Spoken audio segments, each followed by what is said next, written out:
فأعوذ بالله من الشيطان الرجيم بسم الله الرحمن الرحيم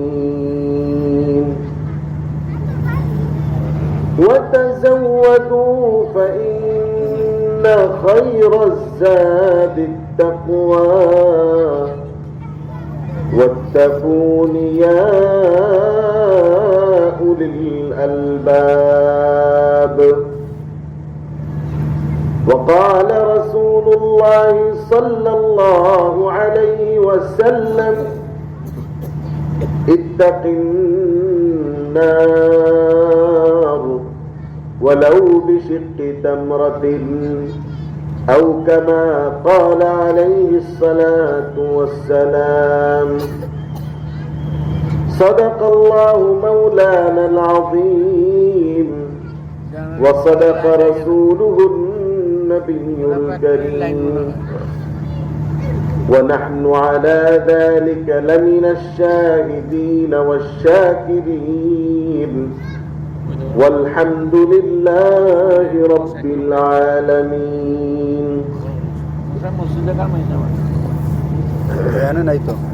দরুদ শরীফ পারি আমরা সবাই কি বলেন দরুদ শরীফ পারি তো আরে আওয়াজ আসতেছে না আপনাদের কাছে তাহলে আমরা সবাই দরুদ শরীফ পড়ি আল্লাহুম্মা সাল্লি আলা মুহাম্মাদিন ওয়া আলা আলি মুহাম্মাদ كما صليت على إبراهيم وعلى آل إبراهيم إنك حميد مجيد اللهم بارك على محمد وعلى آل محمد كما باركت على إبراهيم وعلى آل إبراهيم إنك حميد مجيد بلغ العلا بكماله كشف الدجى بجماله حسنت جميع خصاله صلوا عليه وآله إذا بدر শরীফের মধ্যে আস্তে আস্তে আওয়াজ করে পড়তেছি আরে নবীজির প্রতি মহব্বত আছে নি আমাদের একটু আছে একটু দেখি আপনাদেরকে কার কার মহব্বত আছে একটু হাত তুলে নারে তাকবীর আল্লাহু আকবার নারে তাকবীর আল্লাহু আকবার আল্লাহ তাআলা আমাদের সকলের নবীজির প্রতি মহব্বতকে কবুল করেন আমিন মহব্বত থাকলে মহব্বত কখনো কখনো প্রদর্শন করতে হয়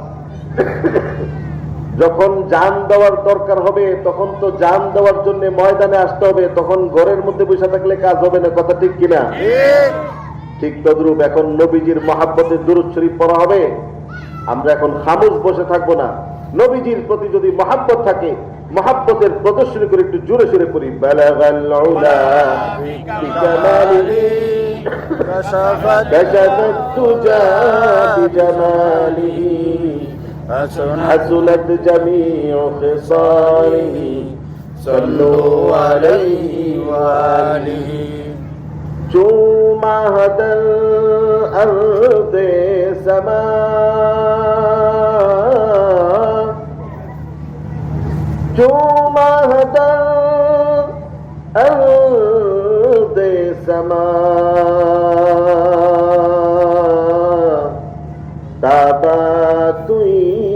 تابتوي جو مهد الأرض سماء تابتوي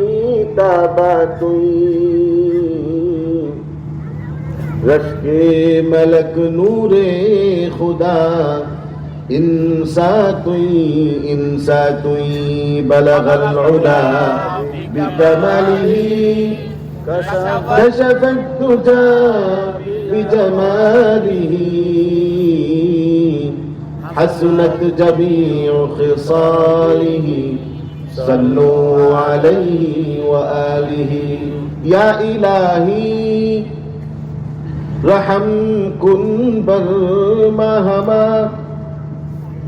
या इलाही रहम कुन बर महमा उफु कुन जुमला गुना महमा बलगल उला बिकमालिही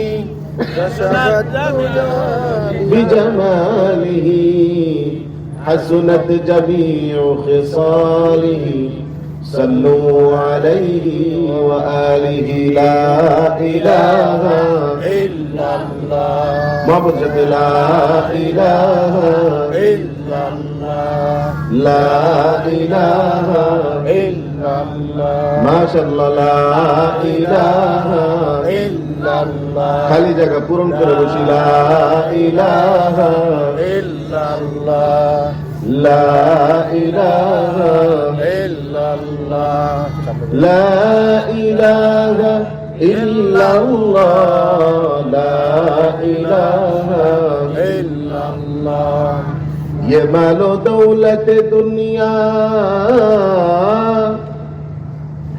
ये मालो दौलत दुनिया ये रिश्ता वो पैबंद बुताने वहमो गुमा बुताने वहमो गुमा ला इलाहा इल्लल्लाह माशाअल्लाह ला इलाहा इल्लल्लाह ला इलाहा इल्लल्लाह ला इलाहा इल्लल्लाह ला इलाहा इल्लल्लाह ला इलाहा इल्लल्लाह ला इलाहा इल्लल्लाह ये नगमा फसले गुलो लाला का नहीं पाबंद ये नगमा फसले गुलो लाला का नहीं पाबंद बहार हो के खजा बहार हो के खजा ला इलाहा इल्लल्लाह ला इलाहा इल्लल्लाह ला इलाहा इल्लल्लाह ला इलाहा इल्लल्लाह मोहब्बत ला इलाहा इल्लल्लाह ला इलाहा इल्लल्लाह हस्बी रब्बी जल्लल्लाह मा फी क़ल्बी गैरुल्लाह हस्बी रब्बी जल्लल्लाह मा फी क़ल्बी गैरुल्लाह नूर मोहम्मद सल्लल्लाह नूर मोहम्मद सल्लल्लाह ला इलाहा इल्लल्लाह ला इलाहा इल्लल्लाह ला इलाहा इल्लल्लाह अव्वल आखिर है अल्लाह नासिर हासिब है अल्लाह अव्वल आखिर है अल्लाह नासिर हासिब है अल्लाह हासिब शाफि ये अल्लाह ला इलाहा इल्लल्लाह ला इलाहा इल्लल्लाह ला इलाहा इल्लल्लाह ला इलाहा इल्लल्लाह मुहम्मदुर रसूलुल्लाह सल्लल्लाहु अलैहि वसल्लम দারুল উলুম সামাদনগর মাদ্রাসা ঢাকায় হাফেজ ছাত্রদের পাগড়ি প্রদান উপলক্ষে হযরত মাওলানা মুফতি কিফায়াতুল্লাহ রাহমাতুল্লাহ আলাইহির মাগফিরাত কামনায় বাৎসরিক আজকের এই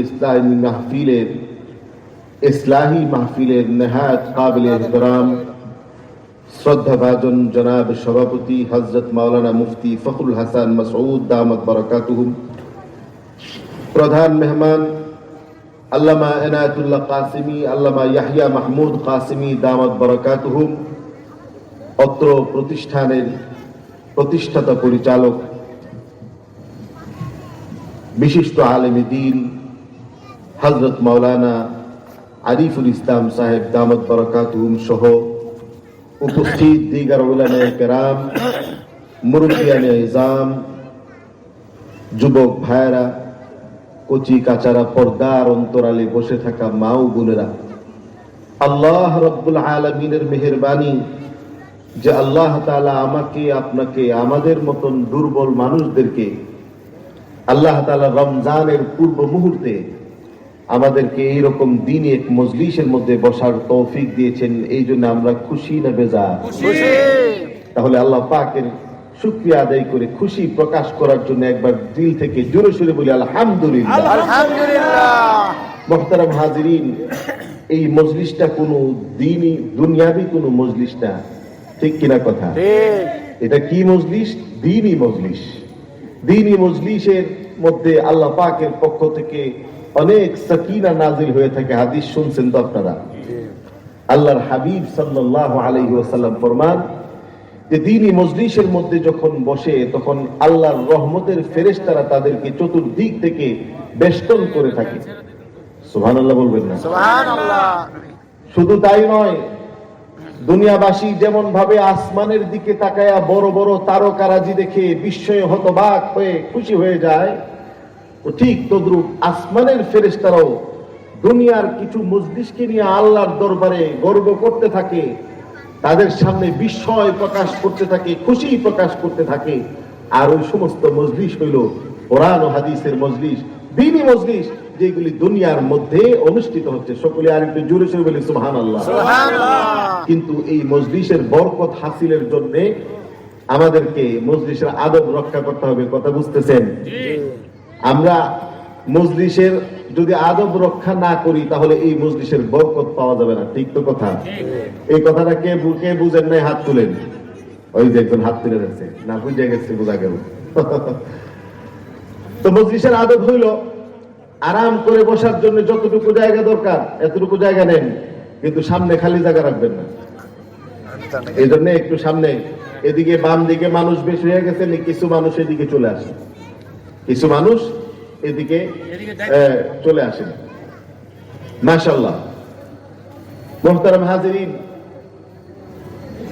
আমরা আল্লাহ পাকের কাছে শুকরিয়া আদায় করি যে আল্লাহ রাব্বুল আলামিন আমাদেরকে এইরকম দ্বীনি মজলিসের মধ্যে অংশগ্রহণ করার সৌভাগ্য দিয়েছেন। সকলে আর একটু জোরে সোরে বলে আলহামদুলিল্লাহ। আলহামদুলিল্লাহ। আলহামদুলিল্লাহ বলা তো অনেক লাভ। কত লাভ জানেন? قال رسول الله صلى الله عليه وسلم الحمد لله تملأ الميزان وقال أيضا أول من يدعى إلى الجنة الحامدون। একবার যারা দুনিয়ার মধ্যে আলহামদুলিল্লাহ বলছে, আল্লাহর শুকরিয়া আদায় করবার জন্য আলহামদুলিল্লাহ আল্লাহর প্রশংসা করছে, একবার আলহামদুলিল্লাহর এত ফজিলত, এত বরকত, এত মাহাত্ম্য, কাল কিয়ামতের দিন আল্লাহ রাব্বুল আলামিন মিজানের পাল্লা স্থাপন করবেন। ওই মিজানের পাল্লার মধ্যে মানুষের আমল নামা হিসাব করা হবে। ভালোর পাল্লা যদি ভারী হয়ে যায়, নেকের পাল্লা যদি ভারী হয়ে যায়, আল্লাহ রাব্বুল আলামিন ওই বান্দার প্রতি খুশি হয়ে আল্লাহ তাআলা তাকে জান্নাত দান করবেন। আর যেই ব্যক্তির খোদা না খাস্তা, যেই ব্যক্তির বদ আমলের পাল্লা ভারী হয়ে যাবে, জিনা ব্যভিচারের গুনাহ দিয়া পাল্লা ভারী হয়ে যাবে, মিথ্যা কথা দিয়া তার আমল নামার পাল্লা ভারী হয়ে যাবে, মানুষকে ঠকাইছে, আল্লাহর হুকুম পালন করে নাই, বিভিন্ন অন্যায় অপরাধের মধ্যে জড়ায় গেছে, মানুষের সাথে সুসম্পর্ক রাখে নাই, চুরি ডাকাতি জিনা ব্যভিচার অশ্লীলতা বেহায়াপনা বেলাল্লাপনা আরো যত গুনাহ, এই সকল গুনাহ করছে, কুফরি গুনাহ করছে, শিরকি গুনাহ করছে, আর এই গুনাহগুলি আল্লাহ রাব্বুল আলামিনের মিজানের পাল্লার মধ্যে রাখার পরে যদি ভারী হয়ে যায়, আল্লাহ রাব্বুল আলামিন অত্যন্ত দয়ালু হওয়া সত্ত্বেও ওই ব্যক্তিকে জাহান্নামের মধ্যে নিক্ষেপ করবে। কথা ঠিক কিনা? পক্ষান্তরে আল্লাহ রাব্বুল আলামিনের কিছু বান্দা যারা আলহামদুলিল্লাহ পড়ছে, আল্লাহর নিয়ামত পায় আল্লাহর শুকরিয়া আদায় করছে, আল্লাহ রাব্বুল আলামিন সূরাত ইব্রাহিমের 7 নম্বর আয়াতের মধ্যে ফরমান, লাইন শাকারতুম লাযীদান্নাকুম ওয়া লাইন কাফারতুম ইন্না আযাবী লাশাদীদ। আল্লাহ রাব্বুল আলামিন সূরাত ইব্রাহিমের 7 নম্বর আয়াতের মধ্যে ফরমান, হে আমার বান্দা শোনো, আমি আল্লাহ রাব্বুল আলামিনের নিয়ামত পাইছো, শুকরিয়া আদায় করো। আমি আল্লাহ রাব্বুল আলামিনের নিয়ামত পাওয়ার পরে যদি তুমি শুকরিয়া আদায় করতে পারো, আমি আল্লাহ রাব্বুল আলামিনের ভান্ডার খালি না। কথা ঠিক কিনা বলেন? দুনিয়ার ভান্ডার খালি হয়ে যায়, আল্লাহর ভান্ডার খালি হয় না, বড় হইতে থাকে। আল্লাহর ভান্ডার দিলে আরো বাড়ে। কথা ঠিক কিনা বলেন? আল্লাহ রাব্বুল আলামিন ফরমান, আমার নিয়ামত পাওয়ার পরে যদি তুমি শুকরিয়া আদায় করতে পারো, আমি আল্লাহ রাব্বুল আলামিন তোমাদেরকে ওই নিয়ামত আরো বাড়ায় দিব। সকলে বলি সুবহানাল্লাহ। সামাদনগরের ভাইয়েরা, একবার আলহামদুলিল্লাহর কি ফজিলত শেষ হয় নাই।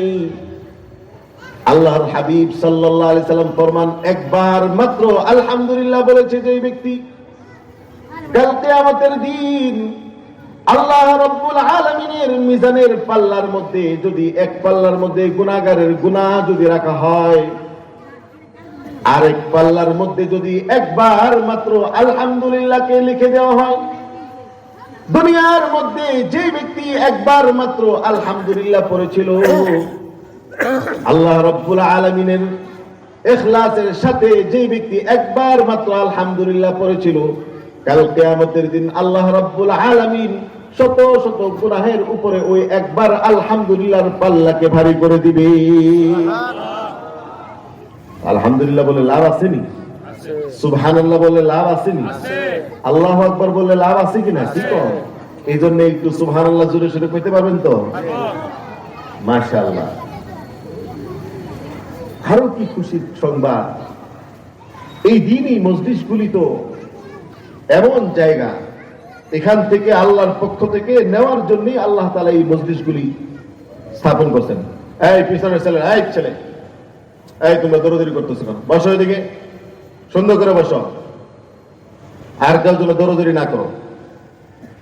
قال رسول الله صلى الله عليه وسلم أول من يدعى إلى الجنة الحامدون।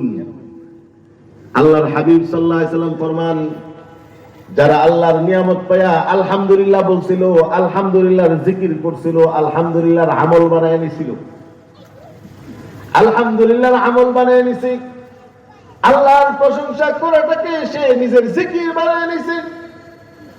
আল্লাহর প্রশংসা করলে তার দিলের মধ্যে খুশি লাগে। এরকম নেক আমল যার হয়ে যায়, আল্লাহর হাবিব সাল্লাল্লাহু আলাইহি সাল্লাম গ্যারান্টি দিয়া বলেন, আউয়ালু মান ইউদআ ইলাল জান্নাতি আল হামিদুন। কাল কিয়ামতের দিন আল্লাহ রাব্বুল আলামিন তার ওই সমস্ত নেককার বান্দা যারা আলহামদুলিল্লাহ কিংবা আল্লাহর প্রশংসা করাটাকে আমল বানায় নিছে, আল্লাহ রাব্বুল আলামিন তাদেরকে সর্বপ্রথম জান্নাতের মেহমান বানায় দিবে। আল্লাহর জান্নাতের মেহমান বানায় দিবেন, তারপরও আপনারা এত আস্তে সুবহানাল্লাহ বলেন।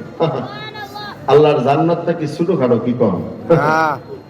আরে ন্যূনতম একটা জান্নাতীকে আল্লাহ রাব্বুল আলামিন 10টা দুনিয়ার সমপরিমাণ একটা জান্নাত দান করবেন, আর সেই জান্নাত দিয়ে দিবে। আপনারা এরপর এত আস্তে কইলেন সুবহানাল্লাহ। আর একটু জোরে জোরে করেন না সুবহানাল্লাহ। নারে তাকবীর, আল্লাহু আকবার, নারে তাকবীর, দ্বীন ইসলাম। মাশাআল্লাহ। এই তো এখন কি মুসলমানদের আওয়াজ শোনা গেল। মুহতারাম হাজিরিন, আসলে দারুল উলুম সামাদনগর মাদ্রাসার কর্তৃপক্ষ, বিশেষত হযরত মাওলানা আরিফুল ইসলাম সাহেব দাওয়াত বারাকাতুহু আমাকে মহাব্বত করেন, মাদ্রাসার বিভিন্ন কাজে পরামর্শের মধ্যে আমাকে রাখেন। এবারও আমাকে এখানে আসবার জন্য হুকুম করেছেন। আমি অসুস্থ থাকা সত্ত্বেও তারপরে চলে আসছি। গতকালকেও একটা প্রোগ্রাম আমি ক্যান্সেল করেছি। তারপরও আজকে এখানে আমি জানি যে আমি ক্যান্সেল করতে পারবো না, কারণ আমি আজকের এই ডেট সহ বিভিন্ন বিষয়ের পরামর্শের মধ্যে আমি ফোনে যোগাযোগ রাখছিলাম। এই জন্য আমি চলে আসছি, কিন্তু দীর্ঘ সময় কথা বলবার মতন সেই সুযোগটা আমার থাকবে না। আমার পরবর্তী মেহমান আসলেই ইনশাআল্লাহ তাআলা আমি আমার বক্তব্য খতম করে ফেলবো। এর আগে আমি আপনাদের সামনে কিছু আবেদন নিবেদন পেশ করতে চাই। ওয়াজ নসিহত বোধ হয়, বহু জায়গার মধ্যে ওয়াজ নসিহত হয়, এমন ওয়াজ নসিহত যে কান দিয়ে শুনলাম, কান দিয়ে বাহির করে দিলাম, এইরকম ওয়াজ মাহফিলের এখন আর দরকার নেই। কথা ঠিক কিনা? জোরে জোরে বললেন। আর যদি মন দিয়ে শোনা হয়, যদি দিলের কান দিয়ে শোনা হয়, এইরকম ওয়াজ অল্প হইলেও সেটা আমার আপনার নাজাতের জন্য যথেষ্ট হয়ে যেতে পারে। কথা ঠিক কিনা বলে? এই জন্য আমি আপনাদের সামনে ওয়াজ করতে আসি নাই, কিছু আবেদন করতে আসছি, কিছু নিবেদন করতে আসছি, কিছু দরখাস্ত করতে আসছি যে আমাদেরকে আমাদের জীবন নিয়ে ভাবতে হবে, আমাদের জীবনকে সাজাতে হবে, আমাদের জীবনকে দুনিয়ার মোহময়তার মধ্যে, দুনিয়ার এরকম জগদ্দল পাথরের নিচে ধ্বংসের স্তূপে ফেলে দিলে চলবে না। কথা ঠিক কিনা বলে? তাই আমার কথা যেন হয় কোরআন হাদিস ভিত্তিক। আল্লাহর পছন্দনীয় বান্দারা কোরআন হাদিস থেকে যেমন কথা বলতেন, আমাকেও যেন কিছু উপকারী কথা আপনাদের সামনে পেশ করার আল্লাহ তাআলা তৌফিক দান করেন। পাশাপাশি এর উপরে আমল করে দুনিয়া এবং আখিরাতের সম্মান, সফলতা, মর্যাদা, কামিয়াবি হাসিলের তৌফিক আল্লাহ আমাদের সবাইকে দান করেন। একটু জোরে জোরে বলে আমিন।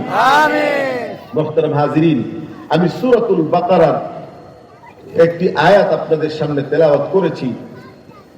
এই আয়াতের মধ্যে আল্লাহ রাব্বুল আলামিন আমাদেরকে পাথেয় সংগ্রহ করার জন্য বলেছেন। বুঝতে পারছেন তো কথা? পাথেয় কাকে বলা হয়?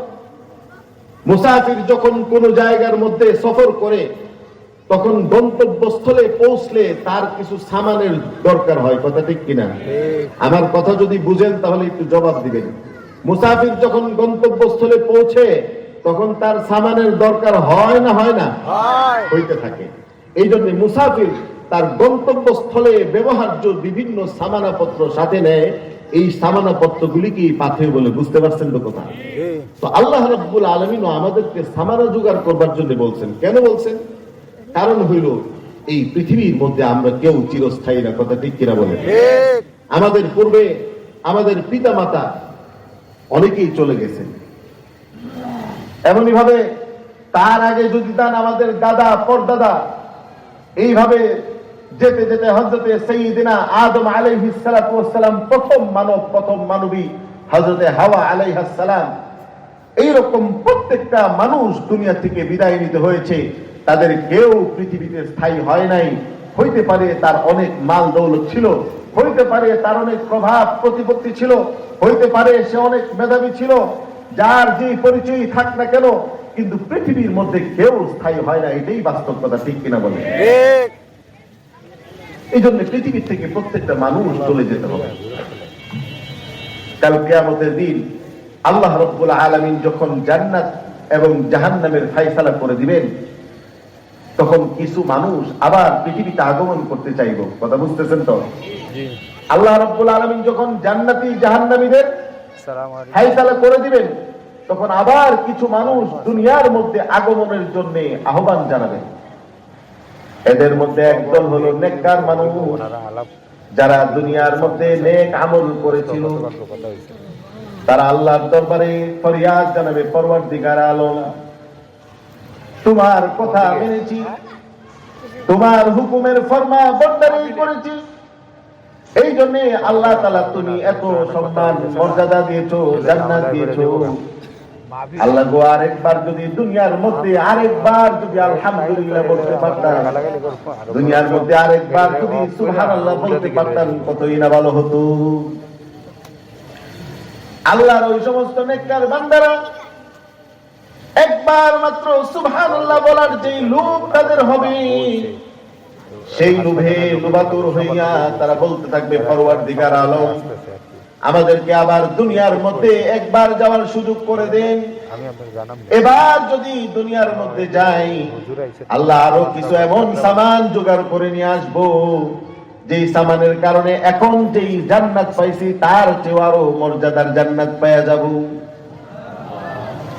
আল্লাহর ওই সমস্ত নেককার বান্দাদের কথা আল্লাহ কোরআনের কারীমের মধ্যে ফরমান, وَأَنفِقُوا مِمَّا رَزَقْنَاكُم مِّن قَبْلِ أَن يَأْتِيَ أَحَدَكُمُ الْمَوْتُ فَيَقُولَ رَبِّ لَوْلَا أَخَّرْتَنِي إِلَى أَجَلٍ قَرِيبٍ فَأَصَّدَّقَ وَأَكُن مِّنَ الصَّالِحِينَ।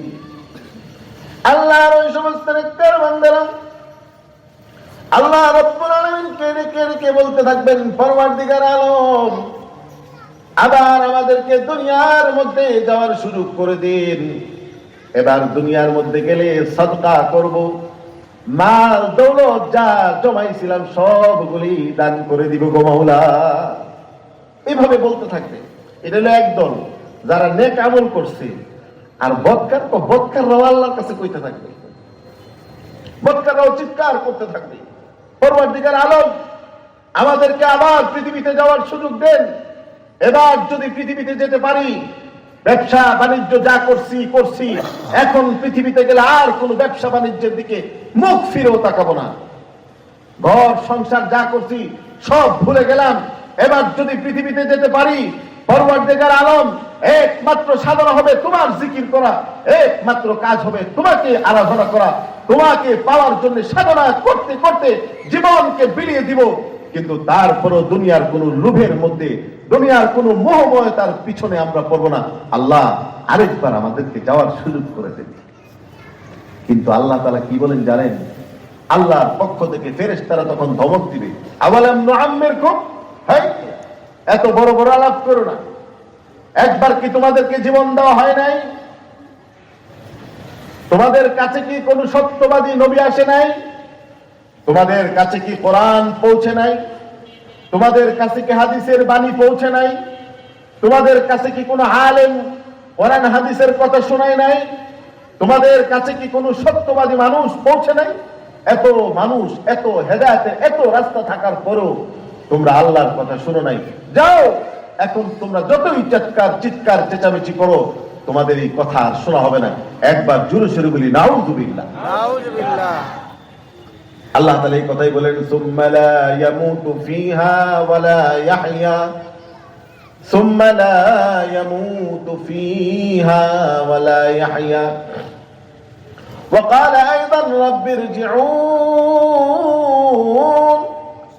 লাআল্লি আ'মালু সালিহান ফীমা তারাকতু কাল্লা ইন্নাহা কালিমাতুন হুয়া কাইলুহা। আল্লাহ রাব্বুল আলামিনের পক্ষ থেকে ধমক দেওয়া হবে, না না, তোমাদেরকে সেই সুযোগ দেওয়া হবে না।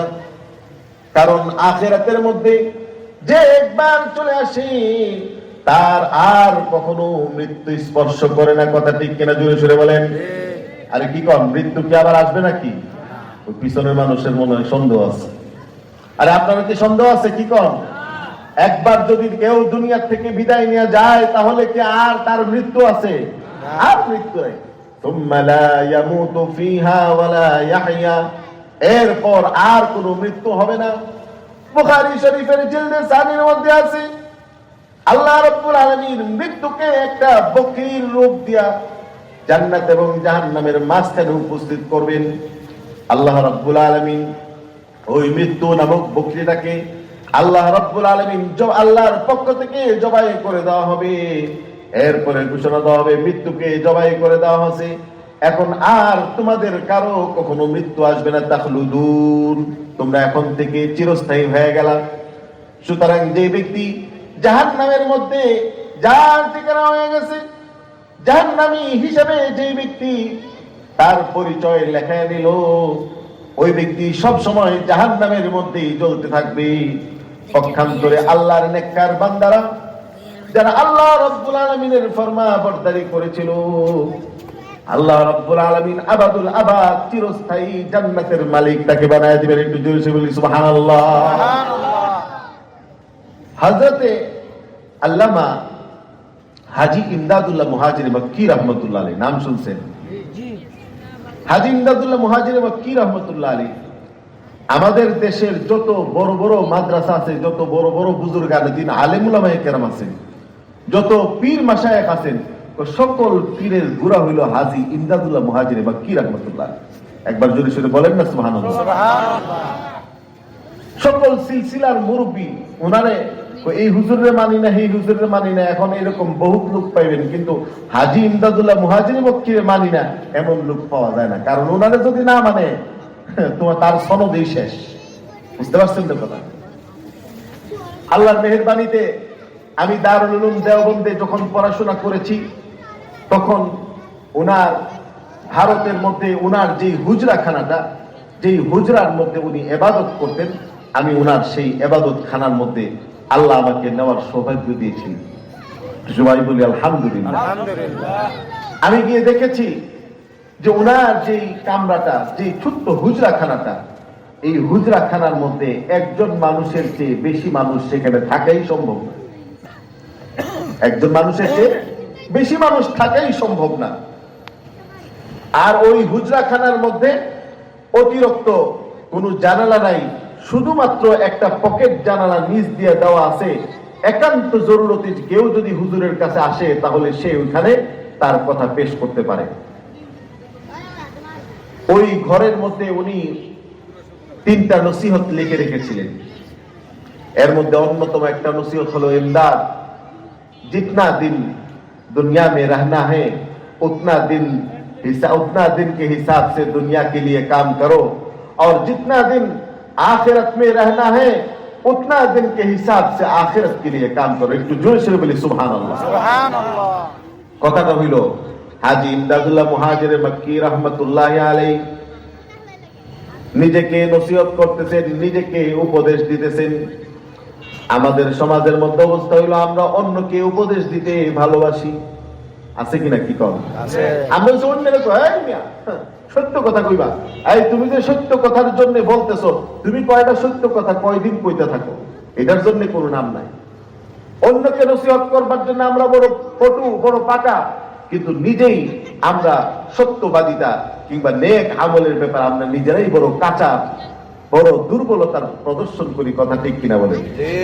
কিন্তু হাজী ইমদাদুল্লাহ মুহাজির মক্কি রাহমাতুল্লাহ আলাইহি দেখেন, উনি অন্যকে নসিহত করতে যান না, নিজেকে নসিহত করতেছেন। ইমদাদ जितना दिन दुनिया में रहना है उतना दिन के हिसाब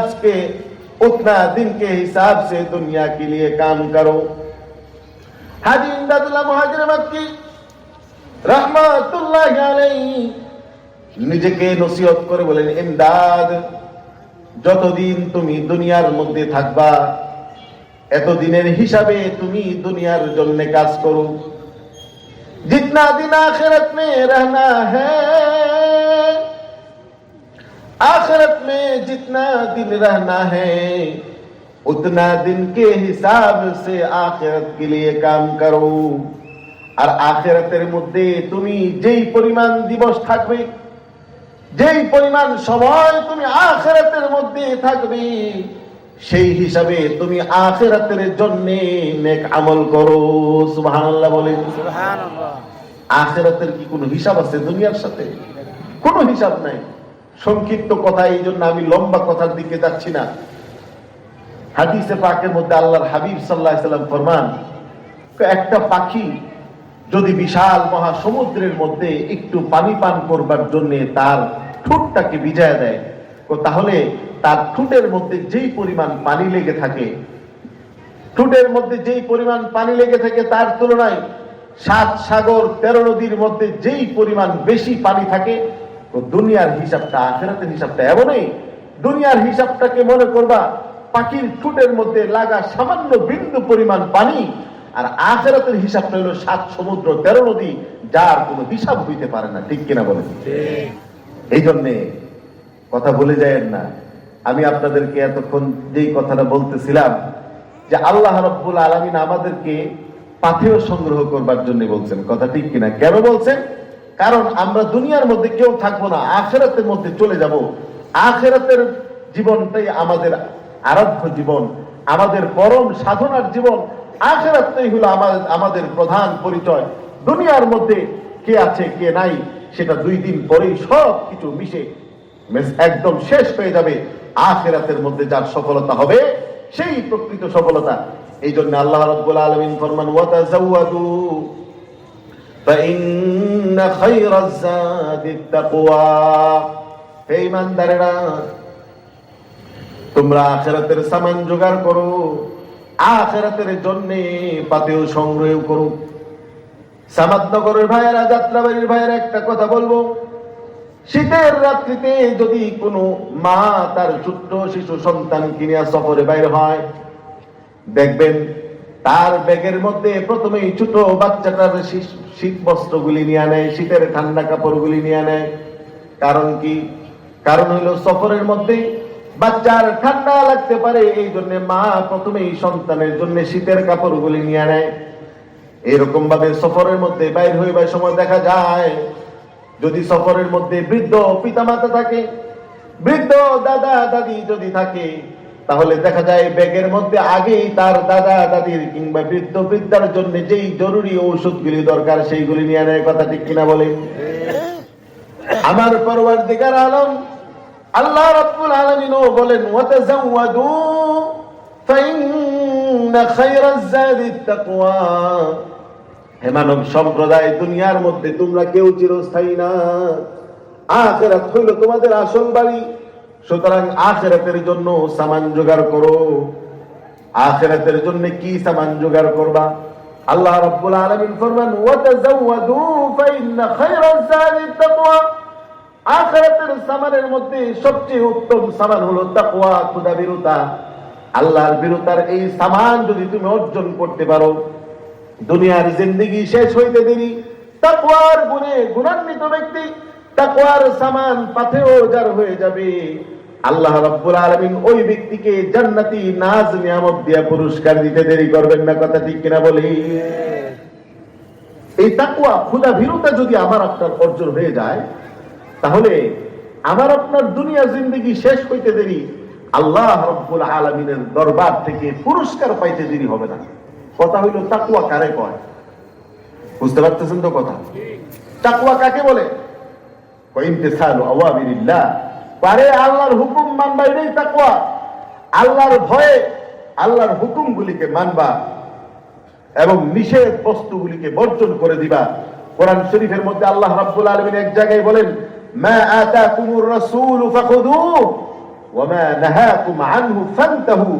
আল্লাহর হাবিব সাল্লাল্লাহু আলাইহি ওয়াসাল্লাম জীবন বিধান হিসেবে ইসলাম ধর্মের মধ্যে যা কিছু নিয়ে আসছেন, মুআমালাত, মুআশারাত, লেনদেন থেকে নিয়ে ইবাদত থেকে নিয়ে উনি যা কিছু আনছেন সবগুলি গ্রহণ করা, আর যেগুলি থেকে বাঁচবার জন্য বলছেন ওইগুলি ছেড়ে দেওয়া, ওইটার নামই হলো তাকওয়া। কথা ঠিক না? মেরে মুহতারাম ভাই ও দোস্ত বুজুর্গ, আজকে আমাদের সমাজের মধ্যে আমাদের মানুষকে ভালো করবার জন্য বিভিন্ন ধরনের বাহিনী সৃষ্টি করে দেওয়া হয়েছে। বিভিন্ন ধরনের ইন্টেলিজেন্স বিভাগ, বিভিন্ন ধরনের আইন শৃঙ্খলা বাহিনী, র্যাব সহ বিভিন্ন ধরনের বাহিনী তৈরি করে দেওয়া হয়েছে। কিন্তু বাংলাদেশের অন্যতম বুজুর্গ আলেমে দ্বীন বলেন, যতক্ষণ পর্যন্ত আল্লাহর ভয় থাকবে না, তো রবের ভয় যদি তোমার দিলের মধ্যে না থাকে, খোদা ভীরুতা যদি তোমার ভিতরে না থাকে, রবের ভয় না থাকলে র্যাবের ভয় দিয়া তোমার কাজ হবে না। কথা ঠিক কিনা বলে? এই জন্য রবের ভয় ঢুকাইতে হবে। বিরাট বড় বাহিনী তৈরি হয়েছে, বিভিন্ন সংস্থা তৈরি হয়েছে। এর মধ্যে অন্যতম একটা সংস্থা হলো দুদক। কথা ঠিক কিনা? দুর্নীতি দমন কমিশন। কিন্তু দেখা যায় যে যতক্ষণ পর্যন্ত মানুষের অন্তরে দুজখের ভয় হয় না, আল্লাহর দরবারে হিসাব দিতে হবে, এই ভয় যদি মানুষের অন্তরে না হয়, তাহলে দুদকের ভয় যদি কারো দিলের মধ্যে না থাকে, দুদক দিয়া কোনো মানুষকে ভালো করা যায় না। কথা ঠিক কিনা? জোরে সোরে বলে।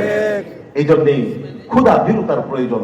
এই মানব সম্প্রদায়কে, এই মানুষের সমাজকে সত্যিকার অর্থে যদি মানুষের সমাজ হিসাবে প্রতিষ্ঠিত করতে হয়, তাহলে তাকওয়া, ক্ষুধা ভীরুতা ছাড়া এর অন্য কোনো পন্থা নাই, কথা ঠিক কিনা বলেন? এই জন্যই আল্লাহ রাব্বুল আলামিন বলেন, হে বান্দা, পাথেয় সংগ্রহ করতে চাও তাহলে তাকওয়াকে গ্রহণ করো, কারণ তাকওয়া এমন জিনিস, এই পাথেয় যদি অর্জন হয়ে যায় দুনিয়াও তোমার শান্তিময় হবে, আখিরাতও তোমার শান্তিময় হবে। সকলে মিলে সুবহানাল্লাহ। সুবহানাল্লাহ। এই জন্য এই তাকওয়ার গুণে গুণান্বিত হইতে হবে। কোন এক বুজুর্গ বলছেন তার নিজের ভাষায়, ও তাকওয়ার পরিচয়টা কি জানো? যেমন হযরতে ওমর ইবনুল খাত্তাব রাদিয়াল্লাহু তাআলা বলেন যে তাকওয়া হইল অন্ধকার রজনীতে কোন কণ্টকা কীর্ণ পিচ্ছিল পথের মধ্যে একজন পথিক যদি চলতে হয়, তাহলে সে যেমন খুব বুঝে শুনে তার পাটাকে ফেলে, ও ঠিক তদ্রূপ একদম দুনিয়ার জীবনে চলতে গেলে একজন মুমিন দেখবে যে আমি এখন যেই কদমটা ফেলবো এটা কি আল্লাহর সন্তুষ্টি মোতাবেক হইতেছে কিনা, এটা হালাল হইতেছে কিনা হারাম হইতেছে। এই হালাল হারাম বেছে বেছে যার জীবনের প্রত্যেকটা মুহূর্ত, প্রত্যেকটা কদম, প্রত্যেকটা সময় ব্যয় হয়, এটাই হলো তাকওয়ার জীবন। এভাবে যে চলতে পারবে আল্লাহ তার দুনিয়াও শান্তিময় করে দিবেন, আখিরাতও সফলতায় ভরপুর করে দিবেন। কথা ঠিক কিনা বলেন? এই জন্যে তাকওয়ার এই গুণ আমাদের অর্জন করতে হবে। তাকওয়া কোথায় পাওয়া যাবে কি কর জানা দরকার আছে কিনা? এত দামি জিনিস, বাদামওয়ালার কাছে গেলে বাদাম পাওয়া যায় কিনা? বাদামওয়ালার কাছে গিয়ে যদি কেউ কয় যে দুধ দেন 1 কেজি, তাহলে বাদামওয়ালা কি তারা আদৌ বলবে না একটু বকাটা খেয়ে দিবে? কি কম বকা দিয়ে দিবে, খাই নিয়ে তোমার মাথার মধ্যে কি দুষ পড়ছে নাকি? তোমার কি মাথা খারাপ নাকি? আমি বাদাম নিয়ে হাজির, তুমি আমার কাছে দুধ চাইতেছো? আবার দুধওয়ালার কাছে গিয়ে যদি আপনি লবণ চান, তাইলে ওই ব্যক্তিও কিন্তু আপনাকে আমাকে ধমক দিয়ে বলবে, এই মিয়া মাথা খারাপ নাকি? আমি দুধ নিয়ে বসছি, তুমি আমার কাছে লবণ চাইতেছো কেন? লবণ আরব দেশে গিয়ে লবণ বললে দুধ দিবে, কারণ আরবিতে দুধরে লাবানি বলে। আরবিতে দুধে কি কয়? লাবানি বলে। কিন্তু বাংলাদেশের দুধওয়ালার কাছে গেলে আপনি কিন্তু এই দুধওয়ালার কাছে গিয়ে লবণ বললে লবণ দিবে না, পাল্টা আপনি একটা ধমক খাইতে হবে। এই জন্য বুজুর্গানে দিন ফরমান, न वाजों से न किताबों से न मालो जर से पैदा, न वाजों से न किताबों से न मालो जर से पैदा, बुजुर्गी होता है बुजुर्गों की नजर से पैदा। अल्लाह वाला आलिम दिन बोलें, তুমি যদি তাকওয়া, খুদা বিরুতা, আল্লাহ বিরুতা যদি অর্জন করতে চাও, শুধু ওয়াজ শুনলে কাজ হবে না, কিতাব পড়লেই কাজ হবে না, বড় বড় ডিগ্রি নিলে কাজ হবে না। দুনিয়ার মধ্যে বহু বড় বড় ইউনিভার্সিটির মধ্যে বহু বড় বড় ডিগ্রি দেওয়া হয়, কিন্তু তাকওয়ার ডিগ্রি দেওয়ার মতো দুনিয়ার মধ্যে কোনো ইউনিভার্সিটি হয় নাই। কথা ঠিক কিনা বলেন? দুনিয়ার বড় বড় মাদ্রাসার মধ্যে বহু বড় বড় আলেম পয়দা করা হয়, কিন্তু তাকওয়ার ডিগ্রি কোন মাদ্রাসার মধ্যেও দিতে পারে না। এই জন্য আল্লাহ ওয়ালা বলেন, বুজুর্গি হোতা হে বুজুর্গোं की नजर से पैदा।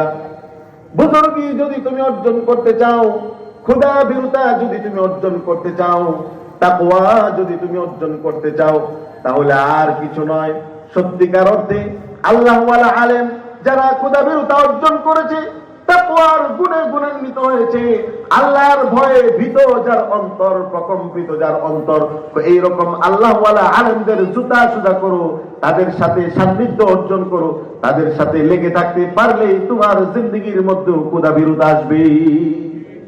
খুদা বিরুতা আসবার জন্য দুনিয়ার কোন ডিগ্রি, দুনিয়ার কোন ইউনিভার্সিটির মধ্যে গেলে কোনো কাজ হবে না, আল্লাহর ওয়ালাদের জুতা সুজা করতে হবে। এই জন্য হাজী ইমদাদুল্লাহ মুহাজির মক্কি রাহমাতুল্লাহ আলাইহির কথা আপনাদেরকে বলছি। ওই জমানার মধ্যে উনি 1200 বড় বড় জাইয়েদ আলেমের পীর ছিলেন। সকলে বলি সুবহানাল্লাহ। হযরত মাওলানা কাসিম নানুতুবি রাহমাতুল্লাহ আলাইহির মতো ব্যক্তি, ইলমের বড় জাহাজ, ইলমের বড় ভান্ডার, অনেক ইলম অর্জন করছেন, কিন্তু ইলম অর্জন করার পরে আবার তাকওয়া শিখবার জন্য, খোদা বিরুতার বাস্তব প্র্যাকটিক্যাল নেওয়ার জন্য ওই আল্লাহ ওয়ালার দরবারে সময় লাগাইছেন। কারণ আল্লাহ ওয়ালার দরবারে সময় লাগানো ছাড়া আল্লাহ ওয়ালা হওয়া যায় না। কথা ঠিক কিনা বলে? মুহতারাম হাজিরিন, সামনে যে একটা মাস আসছে, সেই মাসটার নাম জানেন? ওরা মনে জানে না। আরে জানেননি সামনে যে একটা মাস আসতেছে, কি মাস? রমজান। আরেকটা জোরে সে বলেন, রমজান। মাহে রমাদানুল মুবারক। সকলে বলি সুবহানাল্লাহ। সুবহানাল্লাহ। এই যে মাসটা, এই মাসটা মর্যাদা মনে হয় এই মাসটার চেয়ে জিলহজ মাসের মর্যাদা বেশি, এই মাসটার চেয়ে শাওয়াল মাসের মর্যাদা বেশি, না। জানুয়ারি মাসের। হুজুর এটা তো এটার সাবজেক্টই পড়ে না।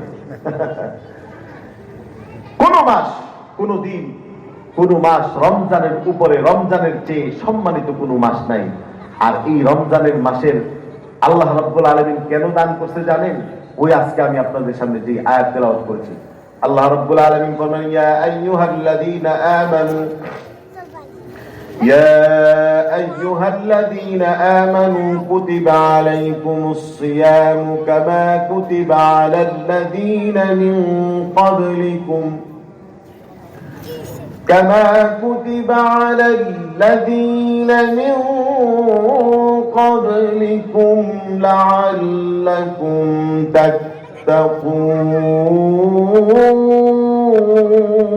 تتقون الله أكبر আরেকটু জোরে সরে বলি আল্লাহু আকবার। আল্লাহু আকবার। আল্লাহু আকবার। আল্লাহু আকবার। আল্লাহর নাম নিলে মজা লাগে কিনা? লাগে। আরেকটু জোরে বলি আল্লাহ আল্লাহ।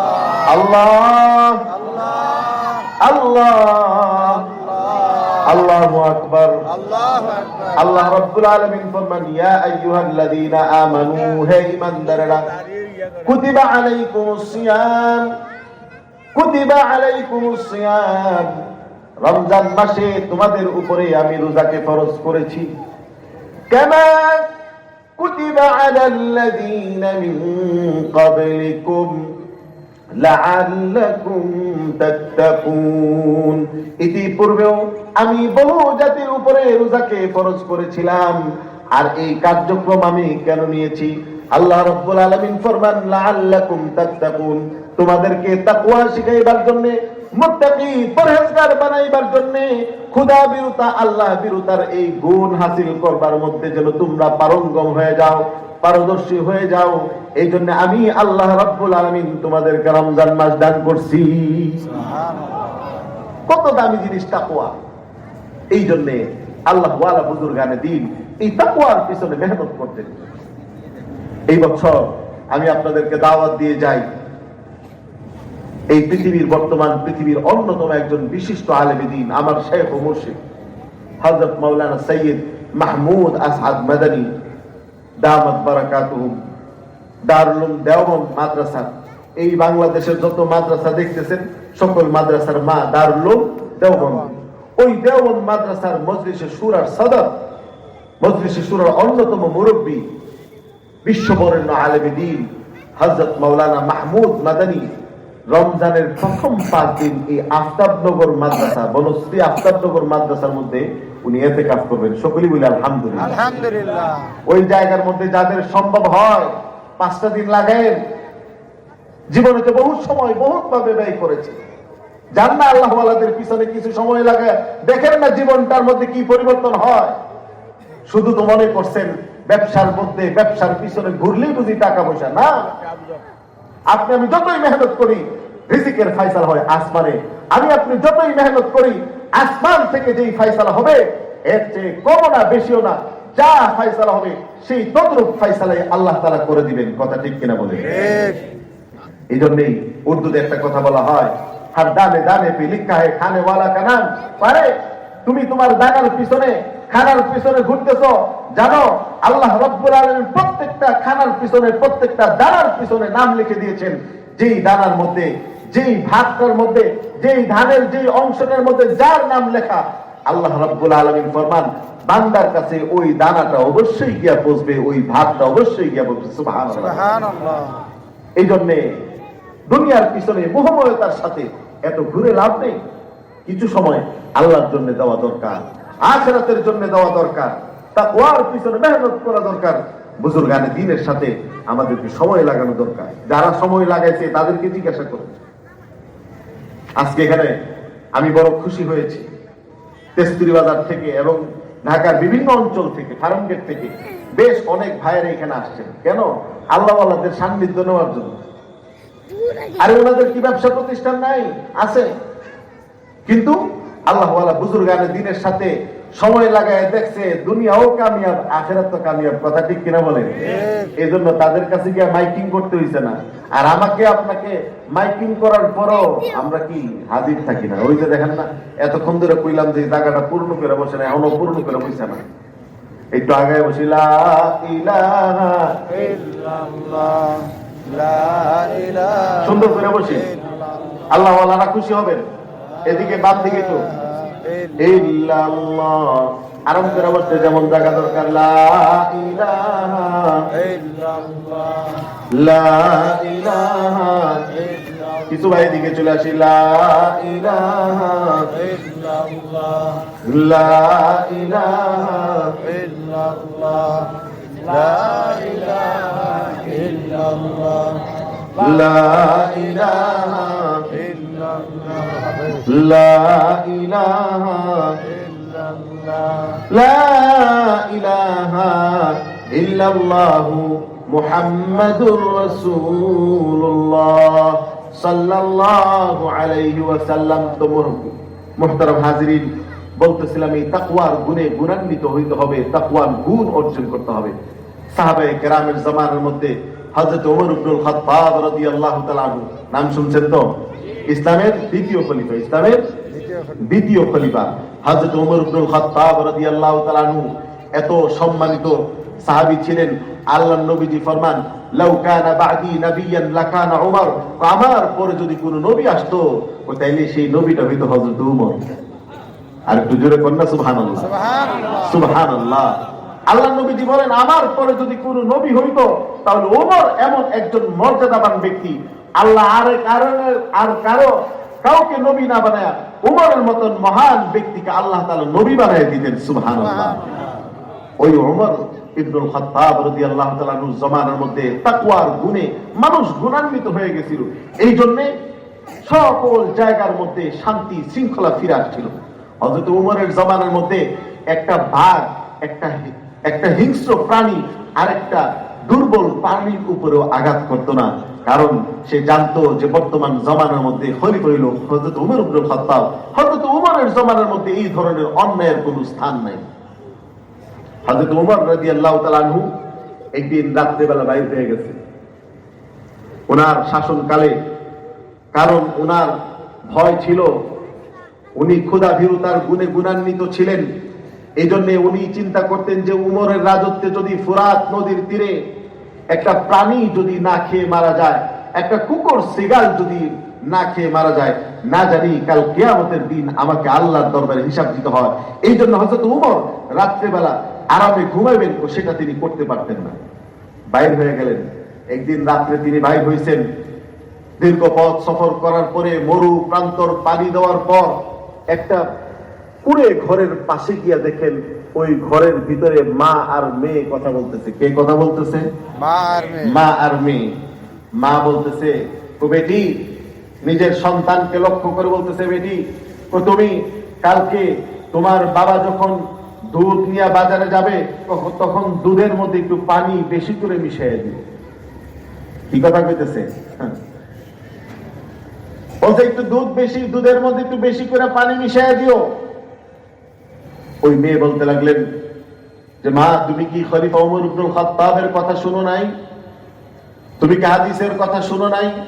হাদিসের মধ্যে আসছে, মান গাশশানা ফালাইসা মিন্না, যে ব্যক্তি ধোঁকাবাজি করে সে মুসলমানদের দলভুক্ত নয়। হ্যাঁ, আমি শুনেছি। তুমি কি শোনো নাই খলিফা ওমর ইবনুল খাত্তাব কি কথা বলেছেন, যে যেই ব্যক্তি ধোঁকাবাজি করবে খলিফা ওমর তাকে শাস্তি দিবেন? হ্যাঁ, আমি তাও শুনেছি। কিন্তু এই রাত বিরাতে কাকে তুমি খলিফা ওমর ইবনুল খাত্তাব কোথায় তুমি পাইবা? তুমি যদি এই রাতের অন্ধকারে দুধের মধ্যে পানি মিশিয়ে দাও, খলিফা ওমর ইবনুল খাত্তাবের কোনো খবরই থাকবে না। অথচ বাইরেই কিন্তু খলিফা ওমর ইবনুল খাত্তাব দাঁড়ানো। খলিফা ওমর ইবনুল খাত্তাব মনোযোগ দিয়ে শুনতেছেন মা মেয়ের কথা। মা মেয়েকে বলতেছে, ক্ষুধার তাড়নায়, জীবিকার তাড়নায় কিছু অন্যায় করতে হবে, দুধের মধ্যে পানি মিশিয়ে দিবা। কালকে তোমার বাবা বাজারের মধ্যে যখন দুধ বিক্রি করতে যাবে তখন দুধের সাথে কিছু বাড়তি পানিও বিক্রি করে দিবে, আর সেই পানির টাকায় আমাদের জন্য বাড়তি কিছু পয়সার ব্যবস্থা হয়ে যাবে। মা যখন সন্তানকে এই কুপরামর্শ দিতেছে, ওই মেয়ে তখন বলতে লাগলো, মা তুমি কি শুনো নাই খলিফা ওমর ইবনুল খাত্তাব এই ধরনের অন্যায় কাজ করতে নিষেধ করেছেন, বারণ করেছেন? মা বলতে লাগলেন, হ্যাঁ বেটি শুনেছি, কিন্তু এই রাত্রে খলিফা ওমর ইবনুল খাত্তাবকে কোথায় পাবে? খলিফা ওমর ইবনুল খাত্তাব এই অন্যায়ের কোনো খবর পাবে না। ওই সন্তান ছিল খলিফা ওমর ইবনুল খাত্তাবের জামানার সন্তান। ওই মেয়ের অন্তরে ছিল খোদাভীরুতা, তাকওয়া, তাহারাতের গুণে গুণান্বিত ছিল। সেই মেয়ে তখন বলতে লাগলো, মা তোমার কথা ঠিক যে খলিফা ওমর ইবনুল খাত্তাব আজকের এই রাত্রে আমি যদি কোনো অন্যায় করি হয়তো বা তিনি শুনবেন না, কারণ আলিমুম বিযাতিস সুদূর, অন্তরের খবর একমাত্র কার? আল্লাহর। আমাদেরকে সন্তান দেওয়ার মালিক কে? আল্লাহ। সফলতা দেওয়ার মালিক কে? আল্লাহ। জীবন মৃত্যুর মালিক কে? আল্লাহ। রাজ্জাকের পরিচয় কি? আল্লাহ। আরেকটু জোরে শুনে বলি আল্লাহ, আরেকটু জোরে বলি আল্লাহ, আল্লাহ, আল্লাহ। ওই মেয়ে তখন বলতে লাগলো, হ্যাঁ ঠিকই বলেছো, হয়তোবা খলিফা ওমর ইবনুল খাত্তাব সেই খবর পাবে না, কিন্তু আমি বলতে চাই একজন তো আরশে আজিমের মধ্যে আছেন, ওয়া হুয়া হাইয়ুন, আল্লাহ রাব্বুল আলামিন তো জীবিত, কাইয়ুম তিনি তো চিরঞ্জীব, তিনি তো কখনো ঘুমান না। সেই আল্লাহ রাব্বুল আলামিনের দৃষ্টি থেকে তুমি কি তোমার এই অন্যায়টাকে দূরে সরাইতে পারবে কিনা? খলিফা ওমর ইবনুল খাত্তাব বাইরে থেকে শুনতেছেন, মেয়ে তার মাকে বলতেছে, আল্লাহ রাব্বুল আলামিন তো অবশ্যই এই অন্যায়কে দেখে ফেলবেন, কাল কিয়ামতের দিন আল্লাহর দরবারে হিসাব দিতে হবে, সেই জন্য আমি এই অন্যায় কাজ করতে পারি না। সাহাবায়ে কেরামের জামানার একটা ছোট বাচ্চা, একটা ছোট্ট এইরকম যুবক একটা মেয়ে, এই যুবতী মেয়েটা এই অন্যায় কাজ করবার মতন রাজি হয় না। আর আমাদের সমাজের অবস্থা দেখেন, আমরা নামাজের মধ্যে হয়তো দেখা যায় অনেকে প্রথম কাতারে দাঁড় হয়ে যায়, কিন্তু দেখা যায় ঘরের মধ্যে বিবিকে পর্দার মধ্যে রাখি না, আছে কিনা? অনেকে আছে মসজিদের মধ্যে যাইতেছি, কিন্তু নবীজির একটা সুন্নত দাড়ি রাখা, নবীজি যেই দাড়ির ব্যাপারে কখনো কোনো আপোষ করেন নাই, নবীজি বলছেন ওয়াফুল লুহা, ও দাড়িটাকে ছেড়ে দাও, দাড়িটাকে লম্বা করো, এটা এমন একটা সুন্নত, ও সকল নবী রাসূলগণ এই সুন্নতগুলি পালন করেছেন। অথচ আজকে মুসলমান হিসেবে আমরা দাবি করতেছি, কিন্তু নবীজির এই সুন্নতটার প্রতি আমাদের কোনো খেয়াল নাই। কথা ঠিক কিনা বলেন? আরে ভাই, আরো যদি কথা বলি, এখন নতুন করে কিছু ফ্যাশন বেরিয়েছে। কি ফ্যাশন জানেন? ঢাকা শহরে আছে কিনা জানি না, যে এখন দেখা যায় স্টলের মধ্যে বসলে, বিভিন্ন রেস্টুরেন্টের মধ্যে বসলে পায়ের উপর পা তুললা, ছেলে হোক মেয়ে হোক, বাম হাতে পানি রাখাইতেছে, চাটা খাইতেছে, আছে কিনা? আছে। আরে তুমি যদি সত্যিকার অর্থে যদি মুসলমান হয়ে থাকো, তুমি যদি নবীজির উম্মতি হয়ে থাকো, কিভাবে তুমি বাম হাতে পানিটা পান করলা? তোমার নবীজি তো এই আদর্শ দেয় না। কোথায় তোমার আদর্শ আর কোথায় তোমার নবীজির আদর্শ? তোমার চেয়ে আর ওই তোমার সাথে আর ওই ইহুদ নাসারাদের আদর্শের সাথে কি পার্থক্য? এই জন্য বুজুর্গানে দিন বলেন, তু কো যাও সুন্নতে আহমদ কো যা, তু কো যাও সুন্নতে আহমদ কো যা, বা মুহাম্মদ কাই বুদ নিসবত তুরা। তুমি যদি সত্যিকারের মুমিন হয়ে থাকো, তুমি যদি সত্যিকারের মুসলমান হয়ে থাকো, খোদা ভীরুতা যদি তোমার বৈশিষ্ট্য হয়ে থাকে, তাহলে দেখো তোমার আমলের সাথে নবীজির আমলের মিল আছে কিনা। কারণ আমল দিয়েই জিন্দেগি বনে। কথা ঠিক কিনা বলেন? আমল দিয়েই মানুষের পরিচয়। কাল কিয়ামতের দিন টাকা পয়সার কোনো পরিচয় আল্লাহ রাব্বুল আলামিনের সামনে থাকবে না। আমল দিয়েই আল্লাহর দরবারে নাজাত পাওয়ার মতন উপযুক্ততা নিয়ে আসতে হবে। বুজুর্গান দিন বলেন, আমল সে জিন্দগি বনতি হ্যায়, আমল সে জিন্দগি বনতি হ্যায়, जन्नत भी जहन्नम भी, ये खाक अपनी फितरत में न नारी है न नूरी। বুজুর্গানে দিন বলেন, আমলের মাধ্যমে তুমি জান্নাতি হইবা অথবা জাহান্নামী হইবা। নেক আমলের পাল্লা যদি ভারী হয়, আল্লাহ রাব্বুল আলামিনের দয়া তুমি পেয়ে যাইবা। বদ আমলের পাল্লা যদি ভারী হয়ে যায়, জাহান্নামের পথের প্রতীক হয়ে যাইতে হবে। সুতরাং নেক আমলের মাধ্যমে তুমি আল্লাহর দরবারে রহমত পাওয়ার জন্য তুমি প্রতিযোগিতা করো। আমার ভাইরা, আল্লাহ রাব্বুল আলামিনের বান্দারা নেক আমলের জন্য আল্লাহ ওয়ালাদের কাছে যাওয়ার জন্য বলছেন, মনে আছে তো? কোরআনুল কারীমের মধ্যে আল্লাহ রাব্বুল আলামিন ফরমান, ইয়া আইয়ুহাল্লাযীনা আমানুত্তাকুল্লাহা ওয়া কুনু মা'আস সাদিকিন। তোমরা সকলেই তাকওয়া অর্জন করো। হে ঈমানদারেরা, তোমরা তাকওয়া অর্জন করো আর তাকওয়ার গুণে গুণান্বিত হওয়ার জন্য আল্লাহ ওয়ালা মুত্তাকি পরহেজগার বুজুর্গানে দ্বীনের সান্নিধ্য অর্জন করো। সকলেই বলি সুবহানাল্লাহ। সুবহানাল্লাহ। বুজুর্গানে দ্বীনের সান্নিধ্য অর্জন ব্যতীত আপনার আমার দিলের ডাক্তারি, দিলের পরিশুদ্ধতা অর্জন হবে না। কথা বুঝতে পারতেছেন? আল্লাহ ওয়ালাদের কাছে গেলে প্রথমেই দেখবে যে আমার আপনার দিলের মধ্যে দুনিয়ার মোহাব্বত বেশি হয়ে গেছে কিনা, আছে কিনা অ্যালার্জি আমাদের রোগে। আর আমাদের সমাজে আছে না অনেকের অ্যালার্জি হয়ে গেছে, বিভিন্ন ধরনের জিনিস খাইলে তারপরে কি চুলকানি শুরু হয়ে যায়। এই জন্য ডাক্তার সাহেব গেলে আগে অ্যালার্জির পরীক্ষা দিছে, কি খাইলে তার সমস্যা হয়। ঠিক তদ্রুপ আল্লাহ ওয়ালা আলেমদের কাছে যান। আল্লাহ ওয়ালা আলেমদের কাছে গেলে আল্লাহ ওয়ালা আলেমরা দেখবেন যে আমার আপনার ভিতরের রূপটা কি। কারণ নবীজি বলে গেছেন, হুব্বুদ দুনিয়া রাসু কুল্লি খাতিআ।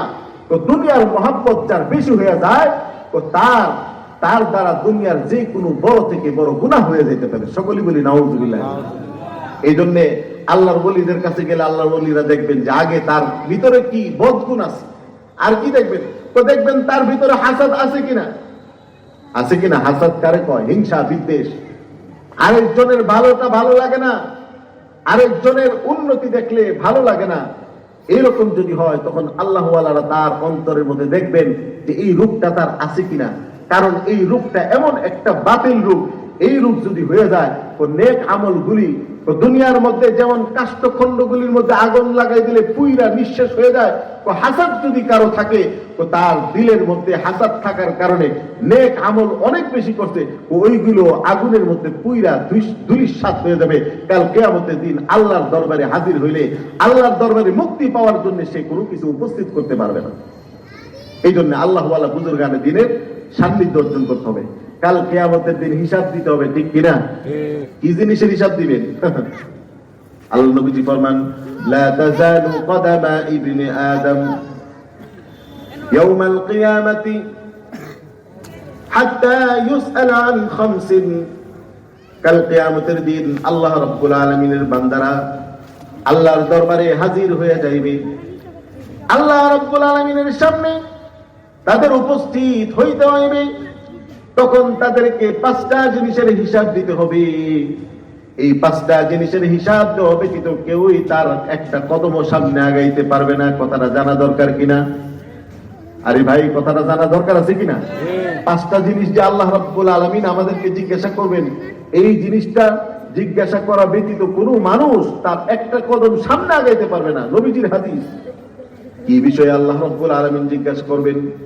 আল্লাহ রাব্বুল আলামিন জিজ্ঞাসা করবেন আন উমরিহি, মানুষের জীবন সম্পর্কে আল্লাহ রাব্বুল আলামিন জিজ্ঞাসা করবেন যে তোমাকে আমি জীবন দান করেছিলাম, একটা জীবন দিয়েছিলাম। ওয়া আন শাবাবিহি, যৌবন দিয়েছিলাম, জীবন দিয়েছিলাম, যৌবন দিয়েছিলাম। জীবনের এই উন্নত সময়গুলি, গোল্ডেন টাইমগুলি, তুমি তোমার জীবনের সময়গুলিকে কিভাবে তুমি ব্যয় করেছো? আমি আল্লাহ রাব্বুল আলামিনের ফরমাবরদারি মতে তুমি যদি সময় ব্যয় করে থাকো তাহলে আলহামদুলিল্লাহ। কিন্তু যদি তোমার জীবনের সময়গুলি যদি তুমি অন্যভাবে যদি তুমি ব্যয় করে থাকো, আমি আল্লাহ রাব্বুল আলামিনের সামনে তোমার হিসাব দিতে হবে।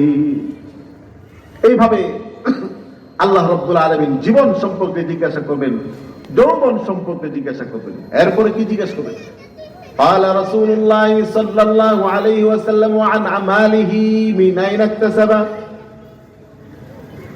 وعن ماله, মাল দৌলত সম্পর্কে জিজ্ঞাসা করা হবে যে তুমি মাল দৌলতকে কোন পথে ব্যয় করে, কোন পথে তুমি অর্জন করেছো আর কোন পথে তুমি ব্যয় করতে চাও। তুমি যদি ভালো জায়গা থেকে হালাল ভাবে যদি মাল অর্জন করে থাকো আলহামদুলিল্লাহ, এই সম্পর্কে জিজ্ঞাসা।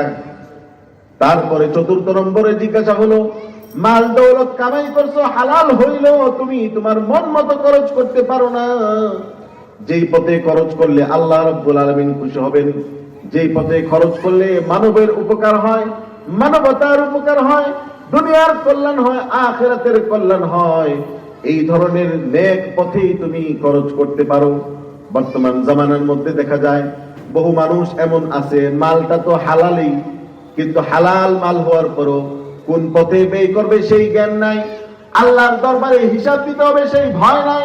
এই জন্য হালাল মালগুলিকে দেখা যায় হারাম পথে ব্যয় করতেছে। কথা ঠিক কিনা?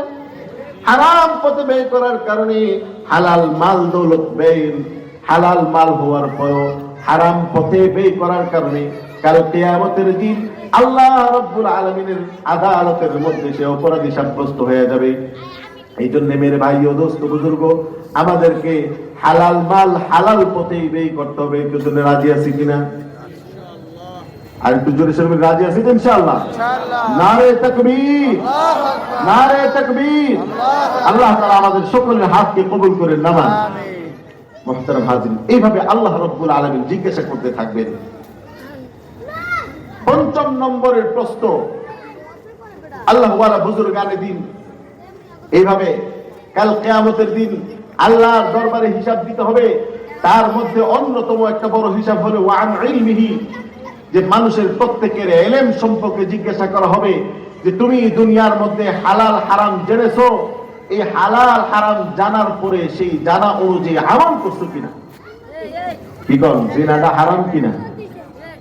জিনা ব্যভিচার হারাম কিনা? হারাম যদি হয়ে থাকে আমাদের সমাজের মধ্যে এই গুনাহ কি একদম নাই না কিছু হইতেছে?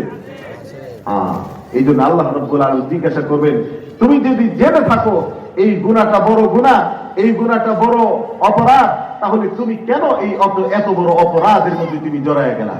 ওয়ালা তাকরাবুজ জিনা ইন্নাহু কানা ফাহিশাতান ওয়া মাকতা ওয়া সাআ সাবিলা। দুনিয়ার মধ্যে আল্লাহ রাব্বুল আলামিন সকল গুনাহ থেকে মানুষকে সতর্ক করেছেন। জিনা, ব্যভিচার, লুটতরাজ, রাহাজানি, চুরি, ডাকাতি, এই সমস্ত অন্যায় থেকে বেঁচে থাকার জন্য আল্লাহ রাব্বুল আলামিন ঘোষণা করেছেন। সবচেয়ে বড় গুনাহ শিরকের গুনাহ। আল্লাহ রাব্বুল আলামিন ফরমান, ইন্নাল্লাহা লা ইয়াগফিরু আন ইউশরাকা বিহি ওয়া ইয়াগফিরু মা দুনা যালিকা লিমান ইয়াশা। আল্লাহ রাব্বুল আলামিন সকল গুনাহই এক সময় না এক সময় মাফ করে দিবেন, ঠিক কিনা?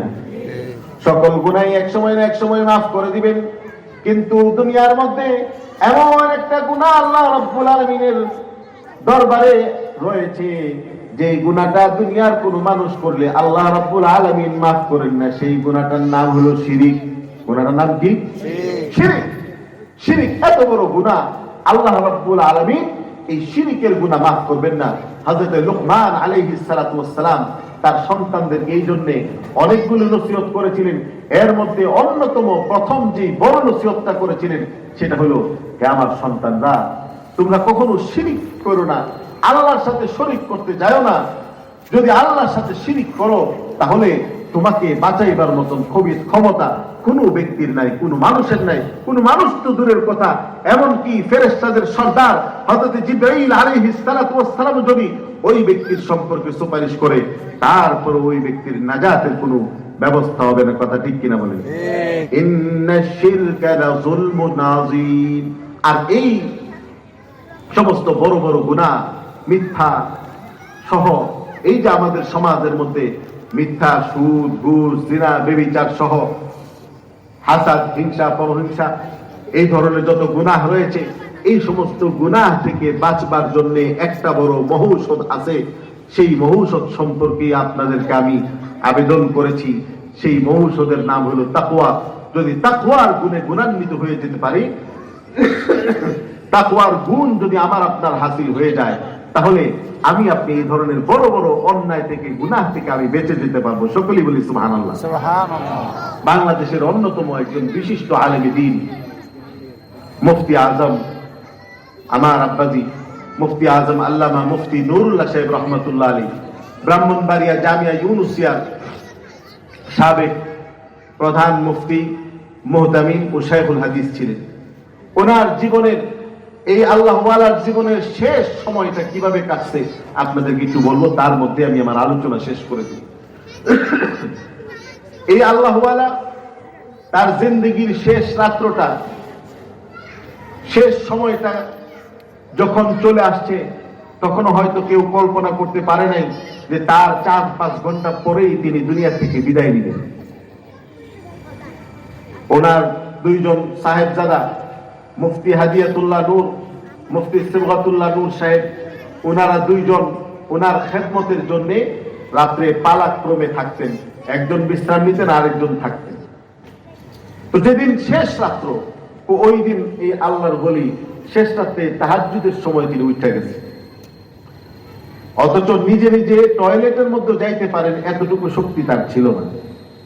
আমি এই কথাটা বলতেছি শুধুমাত্র একজন আল্লাহর ওলির জিন্দেগি শুধু ঘটনা শোনানোটাই উদ্দেশ্য না। আজকে আমি যে বিষয়টা বলতেছি, এই বিষয়ের সাথে এই ঘটনাটার মিল রয়েছে।